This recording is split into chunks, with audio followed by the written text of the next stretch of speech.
അസ്സലാമു അലൈക്കും വറഹ്മത്തുള്ളാഹി വബറകാത്തു. പ്രിയപ്പെട്ട സഹോദരന്മാരെ, കുട്ടികളിൽ കണ്ടുവരുന്ന പൈശാചികമായ ബുദ്ധിമുട്ട് എത്രയും പെട്ടെന്ന് നീക്കിക്കളയൽ നിർബന്ധമാണ്. കാരണം ഈ പൈശാചികമായ ബുദ്ധിമുട്ട് കുട്ടികളിൽ ഉണ്ടായാൽ അവരുടെ രക്തത്തിനും മാംസത്തിനും അത് ചേർന്ന് നിന്നാൽ ആ കുട്ടികളെ വഴി പിഴപ്പിക്കാൻ പിശാച് നോക്കും. ചില കുട്ടികളിൽ കണ്ടുവരുന്ന പ്രശ്നമാണ് ശക്തമായ ദേഷ്യം. അതുപോലെ തന്നെ കണ്ടതൊക്കെ എറിഞ്ഞു പൊളിക്കാൻ തോന്നുക.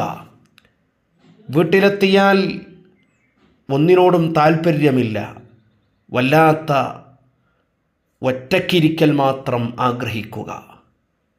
അതുപോലെ തന്നെ തീ കാണുമ്പോൾ ചാടാൻ തോന്നുക, വെള്ളം കാണുമ്പോൾ അമിതമായി കുളിക്കാൻ ആഗ്രഹിക്കുക. ഇങ്ങനെ തുടങ്ങിയ ഒരുപാട് വിഷയങ്ങൾ ചില കുട്ടികളിൽ കാണാറുണ്ട്. ചിലത് മാനസിക പ്രശ്നം കൊണ്ടാവാം, ചിലത് പൈശാചികമായ ഉപദ്രവം കൊണ്ടാവാം.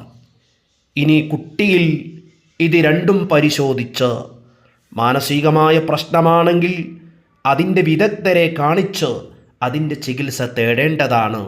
അതല്ല പൈശാചികമായ ബുദ്ധിമുട്ടാണെങ്കിൽ ആ കുട്ടികളെ ഈ പിശാച് ആത്മഹത്യത്തിലേക്ക് എത്തിക്കാൻ, ആത്മഹത്യ ചെയ്യാൻ പ്രേരിപ്പിക്കുന്നതിന് മുമ്പ് ആ പൈശാചിക ബുദ്ധിമുട്ട് നീക്കിക്കളയേണ്ടതാണ്. ചില കുട്ടികളെ വിഷം കഴിക്കാൻ, ചില കുട്ടികളിൽ തീയിൽ ചാടാൻ, ചില കുട്ടികളിൽ വെള്ളത്തിൽ മുങ്ങാൻ, ചില കുട്ടികളിൽ വിഷക്കായ്ക്കനികൾ ഭക്ഷിക്കാൻ, ഇങ്ങനെ പലതും പിശാച് തോന്നിപ്പിക്കും. ആ പിശാചിൻ്റെ ദുർബോധനത്തിൽ കുട്ടികൾ പെട്ട് ചിലപ്പോൾ അവരുടെ ജീവൻ തന്നെ അപകടത്തിലായി പോകും. അതുകൊണ്ട് കുട്ടികളിൽ പൈശാചികമായ ബുദ്ധിമുട്ടുണ്ടെന്ന് കണ്ടാൽ ഉടനെ അവർക്ക് ചികിത്സിക്കൽ അത്യാവശ്യമാണ് എന്ന കാര്യം മറക്കരുത്. പിന്നെയാവട്ടെ, ഒരു മാസം കഴിയട്ടെ, ഒരു വർഷം കഴിയട്ടെ, അവൾ വലുതാവട്ടെ, ഇങ്ങനെ പറഞ്ഞ് പിന്തിക്കാൻ പാടില്ല. ഈ രക്തത്തിലും മാംസത്തിലും അലിഞ്ഞ് പിശാച് പിന്നീട് എത്ര പണിയെടുത്താലും ശരീരത്തിൽ നിന്ന് പോകാൻ പ്രയാസമാകും.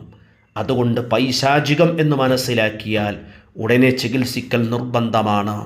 അത്തരം കുട്ടികൾ നിങ്ങളുടെ വീട്ടിലുണ്ടെങ്കിൽ നല്ല ആത്മീയ ചികിത്സ നടത്തുന്ന ചികിത്സാരിയെ കൊണ്ട് തന്നെ ചികിത്സിപ്പിക്കണം.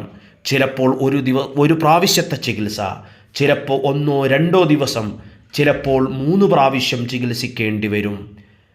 ഒരു ചികിത്സ ഞാൻ പറയുന്നു.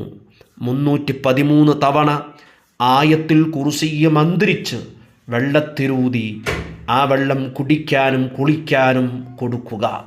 അതുപോലെ തന്നെ സൈത്തെണ്ണയിൽ മന്ത്രിച്ച് പൈശാചികമായ ഉപദ്രവമുള്ള കുട്ടികളുടെ ശരീരത്തിൽ തേച്ച് കുളിക്കാൻ അനുവദിക്കുക.